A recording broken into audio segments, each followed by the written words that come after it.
आलोक शर्मा जी, देखिए यही बहुत महत्वपूर्ण बात है। आपने टीएमसी को सुना, वो कह रहे हैं कि आपकी जमीन पर उतनी पकड़ नहीं है। हाँ, इस यात्रा से आपको फायदा यह हुआ कि जो राहुल जी भी कहते हैं कि उनकी एक इमेज को डेंट कर दिया गया था, एक परसेप्शन बना दिया गया था, वो जिसमें बार बार पप्पू शब्द का इस्तेमाल होता था, उससे शायद आप लोग हट चुके हैं। अब उन्हें लोग गंभीरता से सुन रहे हैं, उनके वीडियोस को शेयर कर रहे हैं, देख रहे हैं, बातें हो रही है, लेकिन इससे ऊपर कुछ नहीं है। ये सिर्फ भारत जोड़ो यात्रा के नाम पर एक पॉलिटिकल पार्टी को मजबूत करने की यात्रा है। जहां जहां आपको मौका लग रहा है वहां कर रहे हैं, और इसीलिए बाकी पॉलिटिकल पार्टियां आपसे दूरी बना रही हैं।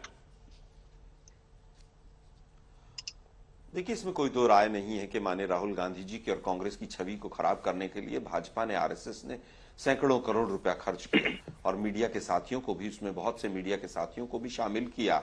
स्वाभाविक है कि जब जिस तरह का माहौल है, आज सब डरे हुए हैं, तो मीडिया भी के भी बहुत सारे लोग डरे हुए हैं, तो उस ट्रैक पर चले। अब मैं आता हूं, टीएमसी के हमारे भाई हैं, मैं बड़ा सम्मान करता हूं उनका, लेकिन उनको शायद ये नहीं पता है कि हम 2011-12 में इकट्ठे ही लड़े थे और तब 42 सीट आई थी।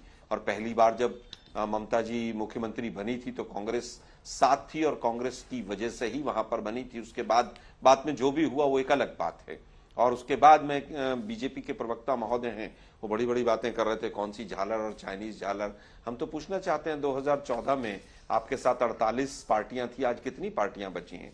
ये ओपी राजभर और तमाम लोग आप ही के साथ थे। आपने तो सपा के साथ मिलकर भी सरकार बनाई है, आपने तो बसपा के साथ मिलकर भी सरकार बनाई है, आपने पीडीपी के साथ भी मिलकर सरकार बनाई है, आपने एनसीपी के साथ भी बनाई है, आपने एनसी नेशनल कॉन्फ्रेंस के साथ भी मिलकर बनाई है, शिवसेना के साथ भी, अकाली के साथ भी। लेकिन आज दुर्भाग्य ये है कि वो चाइनीज झालर शायद आपकी थी जो पूरी तरह से बिखर गई। नहीं तो आलोक शर्मा जी, फायदा क्या हुआ इससे? आज वास्तव में इस भारत जोड़ो यात्रा से आपको बड़े पैमाने पर क्या फायदा हो रहा है, वो समझना चाह रहे हैं हम सर। क्योंकि यहां पर शांतनु जी ने समझा दिया कि केजरीवाल जी की महत्वाकांक्षाएं, नीतीश जी की अपनी महत्वाकांक्षाएं हैं, यूपी में अखिलेश जी की महत्वाकांक्षाएं हैं, तो बड़े राज्यों की तो स्थिति साफ है सर। हो सकते हैं,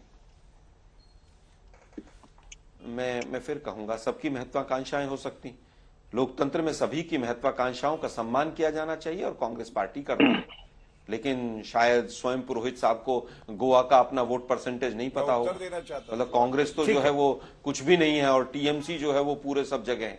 गजब है भाई, मतलब आप लोगों की व्याख्या हमें समझ नहीं आ रही है। यात्रा को देखकर, आप तो सबसे पुरानी पार्टी है, कोई बात नहीं, गोवा में कितने हैं कितने नहीं, आपके 25 विधायक है, सरकार आपकी है।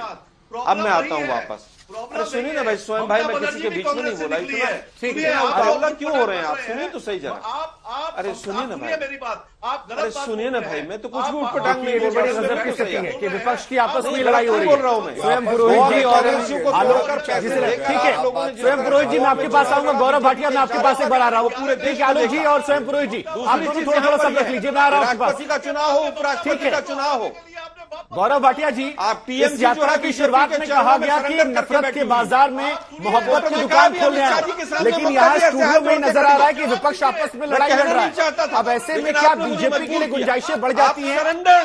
आलोक जी और स्वयं पुरोहित जी, मैं आप दोनों से गुजारिश करूंगा, कार्यक्रम का नाम केवल हल्ला बोल है। इस कार्यक्रम का नाम केवल हल्ला बोल है सर, यहाँ हल्ला नहीं करेंगे, दर्शक का समय बहुत जरूरी है।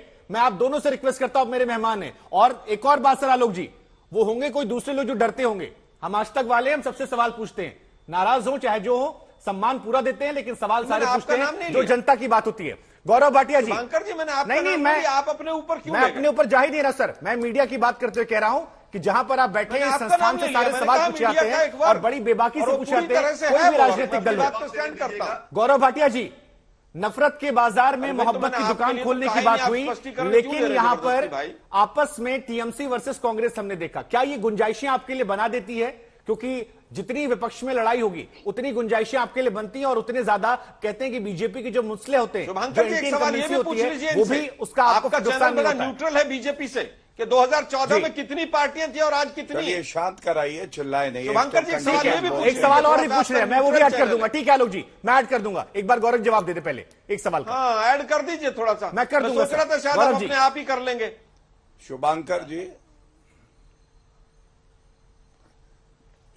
जी, ऐसा है, कितनी पार्टियां थी, कितनी हैं, मैं एक उत्तर दे देता हूं, अगर समझ पाएंगे तो समझ जाएंगे। 2014 में हमारी सीटें आई 282, 2019 में 303। पता नहीं बड़ी की घटी है, इनको पता नहीं। हाँ, कौन जोड़ रहा है पार्टियों के संदर्भ में सबका सम्मान है, लेकिन आप जोड़िए। अभी तो आपकी हालत पतली बताई जाती है। जब से भारत तोड़ो यात्रा की शुरुआत हुई है, आपके एमएलए गोवा में कांग्रेस छोड़ के चले गए, गुलाम नबी आजाद चले गए, आप सिकुड़ते जा रहे हैं। एक दिन माइक्रोस्कोप से ढूंढा जाएगा आपकी पार्टी को, तब भी दिखाई नहीं देंगे। और उत्तर प्रदेश की क्योंकि बात हो रही है शुभांकर जी, आपको एक बात बताना चाहता हूँ, क्या ये सत्य नहीं है? कमजोर हो गए।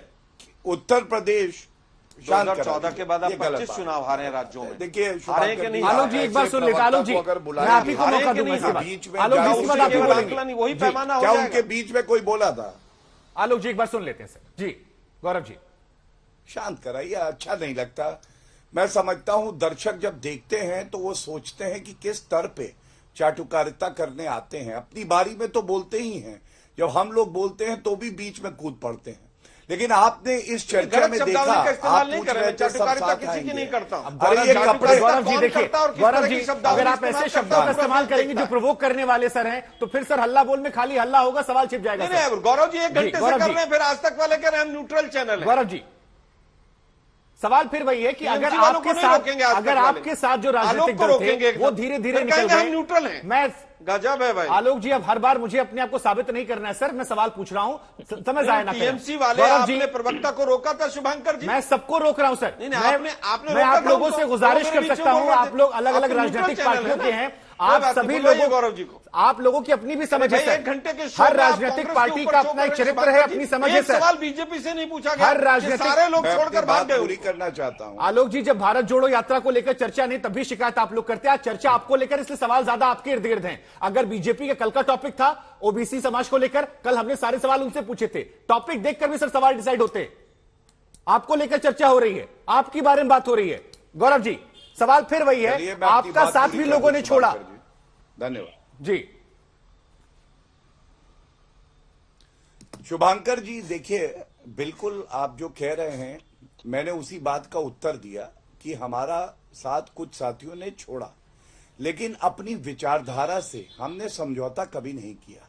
और जनता ने मोहर लगाई हमारी विचारधारा और नेतृत्व पे, और 282 से 303 हमें कर दिया। ये आपके प्रश्न का उत्तर था। और मैं ये भी कहना चाहता हूं, उत्तर प्रदेश में जब हमने अकेले लड़ाई लड़के दिखाया किस तरह से हमारा क्या बहुमत पार्टी भारतीय जनता पार्टी का नहीं आया, और भी दल हमारे साथ थे, लेकिन हम अपने आप में इतने सशक्त थे, मजबूत थे कि हमारा बहुमत आया। ये हमारी ताकत दर्शाता है। लेकिन एक बात आज जरूर कहूंगा, देखिए ये वो लोग हैं जो टूटे हुए हैं, जिनकी कोई विचारधारा नहीं, और इनके लिए, कांग्रेस पार्टी के लिए, इनके ही साथी जिनको ये साथ लाना चाहते हैं, क्या कहते हैं मैं बता दूं। एनसीपी शरद पवार ने कहा राहुल गांधी अपरिपक्व हैं। कांग्रेस की हवेली जरूर थी, लेकिन आज वो चरमराई हुई है, खंडर बन गया है। लेकिन वो इस बात को मानना नहीं चाहते हैं।